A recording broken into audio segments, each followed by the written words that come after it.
হে friends, তোমরা সবাই কেমন আছো? আমি তো ভালো আছি। এটা হচ্ছে আমার কালকে রেকর্ড করা ব্লগ। এই যে দেখো, এখানে আমি সকালে উঠে পরোটা ভেজে নিলাম। এগুলো হচ্ছে ফ্রোজেন পরোটা। তারপর পিনাট বাটার দিয়ে খেয়ে নিলাম। তারপর আমার ছেলে বলতেছে তোমাদের খেলনা দেখাবে, তাই একটু বানানো খেলনা দেখিয়ে দিলাম। ও আবার কদিন পরে পরে এগুলোতে খেলা করে। তারপরে এই যে এখানে আমার ছেলেকে একটা ডিম দিয়ে ভেজে দিলাম পরোটা। তারপরে বলতেছে যে ও খাবে, ফ্রাইড রাইস খাবে, তারপর চিকেন ফ্রাই খাবে। এগুলো আমি আগেই ফ্রোজেন করে রেখেছিলাম নিজের হাতেই, বুকের মাংস কেটে আর কি। তারপর ওকে একটু ফ্রাইড রাইস বানিয়ে দিলাম।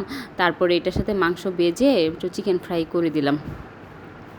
তারপর দেখো, আমার ছেলেকে কালকে বৃহস্পতিবার গেছে, আমার ছেলেকে আমি গানে নিয়ে গেলাম। তারপর একটু মার্কেটে গেলাম ওইখান থেকে। তারপরে এই যে টুকটাক হাত মোছার জন্য দুটো রুমাল নিয়ে আসলাম। তারপরে একটা ড্রেস নিলাম। টুকটাক আমি এরকম কিনতেই থাকি। তারপর রাতে দেখো, দিনে তো এগুলো রান্না করো, রাতে কী করবো।